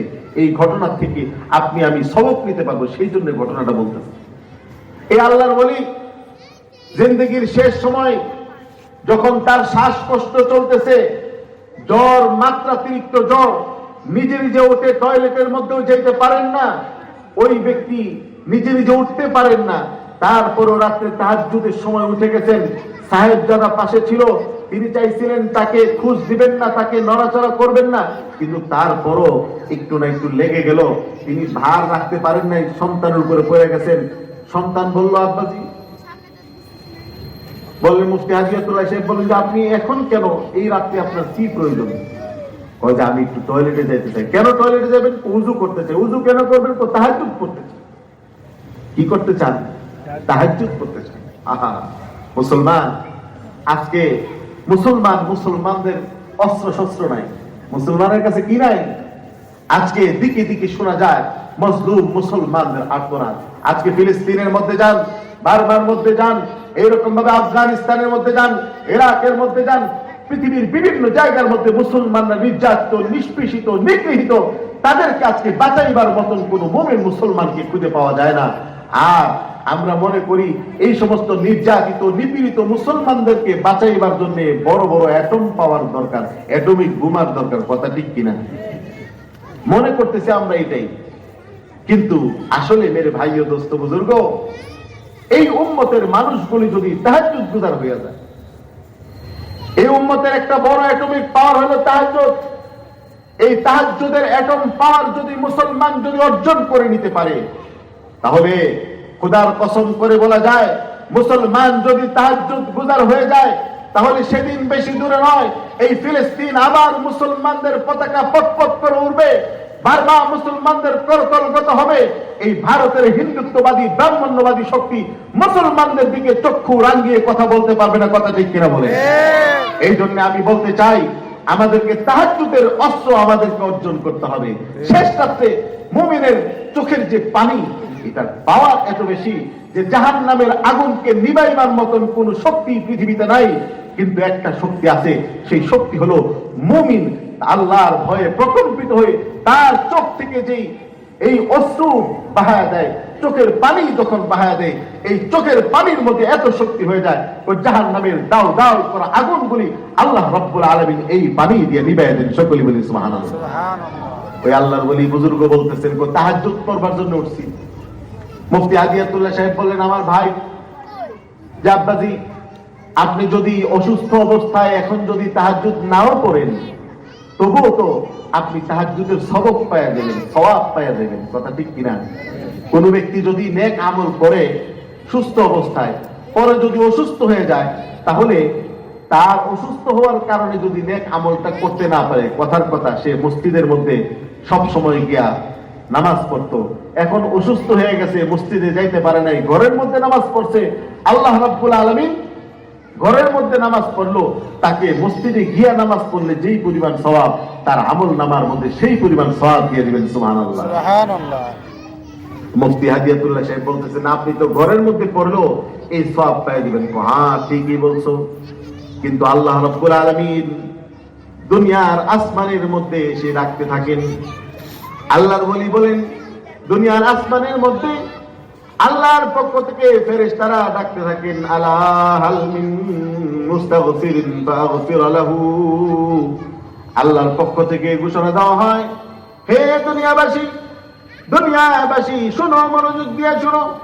কেউ কি এমন আছো যে নফসের ধোঁকায় পড়ে, শয়তানের ধোঁকায় পড়ে গুনাহ করে ফেলেছো? শয়তানের ধোঁকায় পড়ে, নফসের ধোঁকায় পড়ে যদি কেউ গুনাহ করে থাকো, আমি আল্লাহ রাব্বুল আলামিনের দরবারে তুমি গুনাহ মাফি চাও। আমাদের প্রধান মেহমান ফোন দিছেন, একটু ধরি। আসসালামু আলাইকুম রাহমাতুল্লাহ। জি,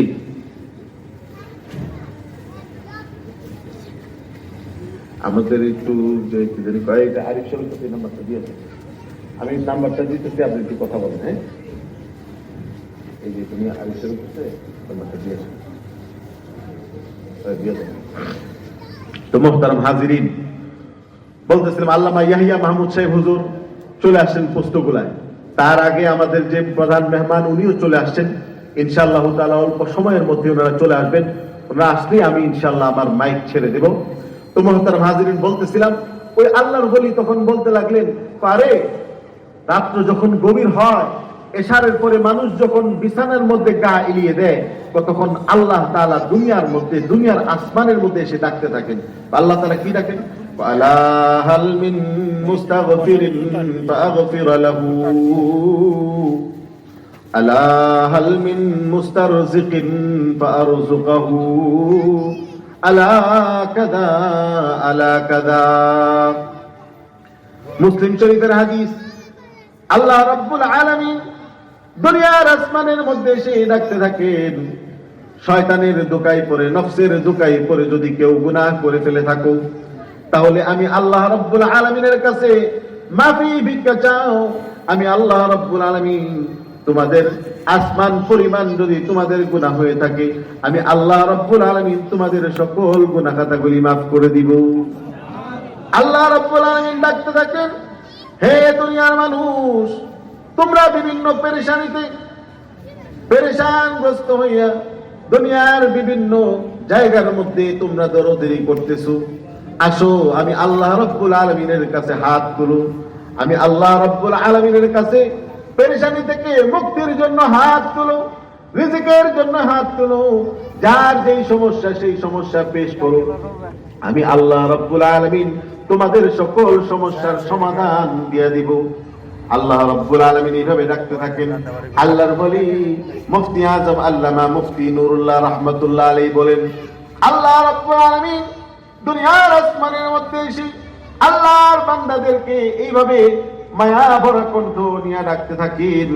আমি যদি আল্লাহর বান্দা হয়ে থাকি, আমি কিভাবে আল্লাহ রাব্বুল আলামিনের এই ডাকটাকে উপেক্ষা করতে পারি?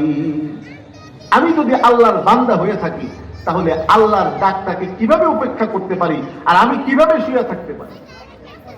এই জন্য হাদিসে পাকের মধ্যে আল্লাহর হাবিব সাল্লাল্লাহু আলাইহি ওয়াসাল্লাম ফরমান, ইয়া আইয়ুহান নাস আফশুস সালাম ওয়া আতইমুত তাআম ওয়া সাল্লু বিল লাইলি ওয়ান নাসু নিয়াম। হে ঈমানদারেরা, আফশুস সালাম, ও সালাম বেশি বেশি দিবা।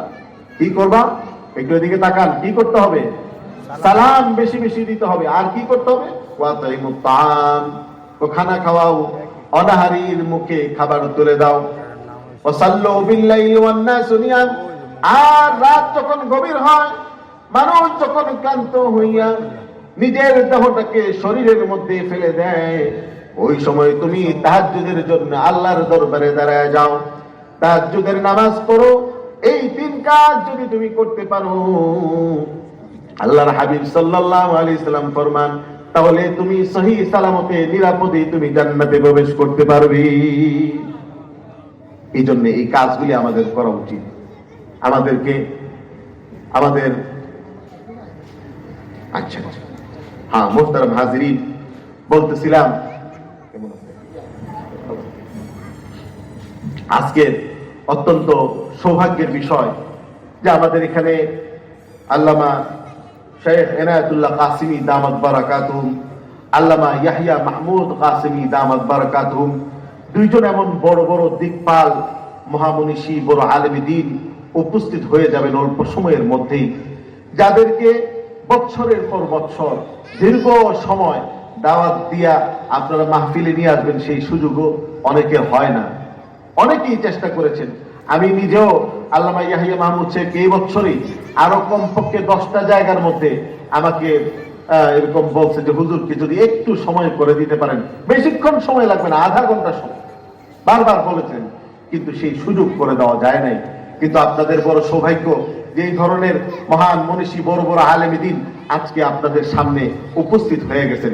তো মুহতারাম হাজিরিন, আমি আপনাদেরকে বলতেছিলাম যে তাকওয়ার গুণে গুণান্বিত হইতে হবে, আর এই তাকওয়ার গুণ অর্জন করবার জন্যই সামনে এই রমজান মাস আল্লাহ তাআলা দান করছেন, লাআল্লাকুম তাত্তাকুন, তাকওয়ার গুণ যেন আমাদের অর্জন হয়ে যায়। মুহতারাম হাজিরিন, এই তাকওয়ার গুণ যদি অর্জন হয়, আল্লাহ দুনিয়াও শান্তি দেন, আখিরাতেও শান্তি দেন। আমাদের ইমাম, ফিকহার ইমাম ছিলেন ইমামে আজম আবু হানিফা রাহমাতুল্লাহ আলাইহি, ঠিক কিনা? আমাদের চার মাযহাবের বড় ইমাম সাহেবের নাম কি? ইমামে আজম আবু হানিফা। একটু নামটা একটু বলেন না সবাই। ইমামে আজম আবু হানিফা রাহমাতুল্লাহ আলাইহি। এই ভাই একটু মনোযোগ দিয়ে শুনেন, মোবাইল আরো টিপা যাবে, কিন্তু আজকের এই মজলিস সবসময়, কালকে এই মজলিস যতই চেষ্টা করেন মজলিস আর থাকবে না। এই জন্য একটু মনোযোগ দিয়ে কথাটা শুনেন। ইমাম আজম আবু হানিফা রাহমাতুল্লাহ আলাইহি, ওনার জামানার মধ্যে কিছু ষড়যন্ত্রকারী শত্রুদের কবলে পড়ে গেছিলেন। ঘটনা হইল, উনি সব সময় কোরআন হাদিসের কথা বলতেন, সত্য ন্যায়ের কথা বলতেন। সত্য ন্যায়ের কথা বললে অসত্য এবং অন্যায়কারী যারা আছে তাদের একটু সমস্যা হয়, কথা ঠিক কিনা বলেন? তাদের গায়ে লাগে। বেনামাজির বিরুদ্ধে বললে দেখা যায় যে যারা নামাজ পড়ে না তারা রাগ হয়ে যায়। সুদের বিরুদ্ধে বললে যারা সুদখোর আছে তারা রাগ হয়ে যায়। ঘুষের বিরুদ্ধে বললে যারা ঘুষখোর তারা রাগ হয়ে যায়, কথা ঠিক কিনা? ঠিক তদ্রুপ ইমাম আজম আবু হানিফা রাহমাতুল্লাহ আলাইহি কোরআন হাদিসের কথা বলতেন, তো কিছু মানুষ নারাজ হয়ে গেছে। তো চিন্তা করলো যে হুজুররে তো আটকানো যাইব না, একটা ষড়যন্ত্র করতে হইব, একটা এমন ব্যবস্থা করতে হইব যেই ব্যবস্থা করলে হুজুর জরমের মতন সোজা হয়ে যাবে, কথা ঠিক কিনা? তো কি করতে হইব? একদম নারী কেলেঙ্কারির মধ্যে ফাঁসাইয়া দিব। নাউজুবিল্লাহ কর না, একটু জোরে সেটা কর না, নাউজুবিল্লাহ।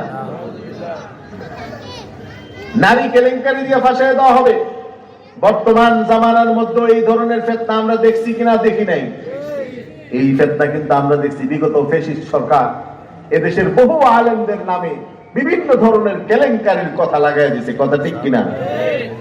ইমাম আজম আবু হানিফা রাহমাতুল্লাহ আলাইহির জামানার মধ্যে এরকম ঘটনা ঘটছে।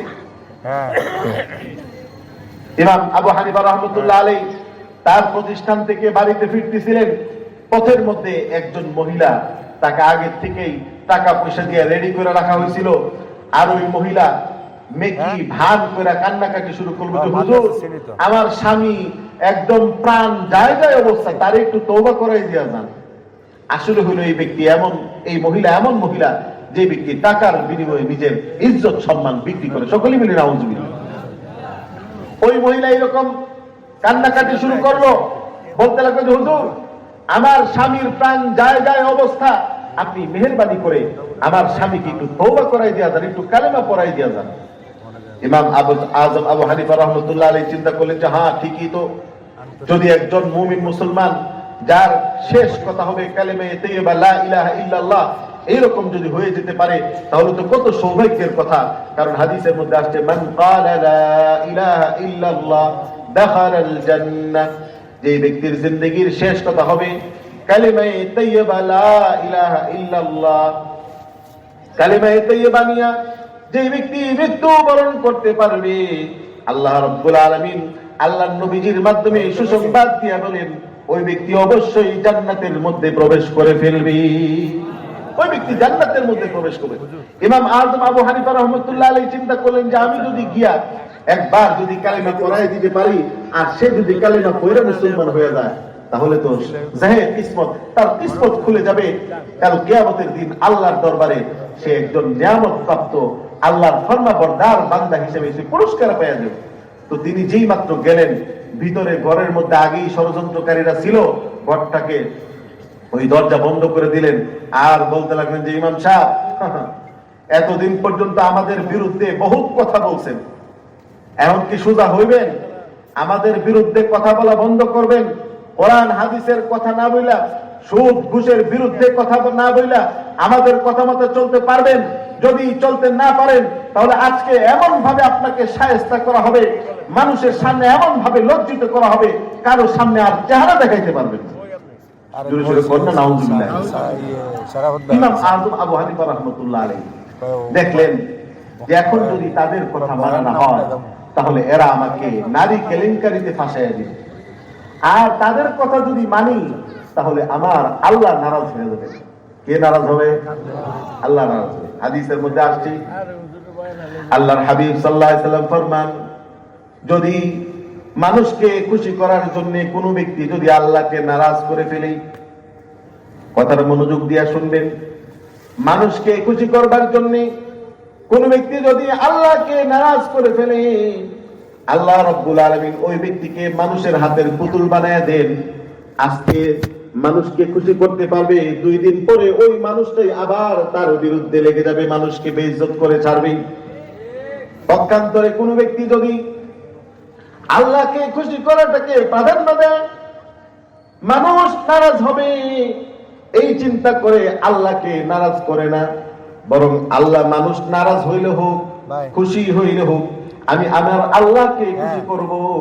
আমার আল্লাহকে নারাজ করে আমি কোনো মানুষকে খুশি করতে পারি না।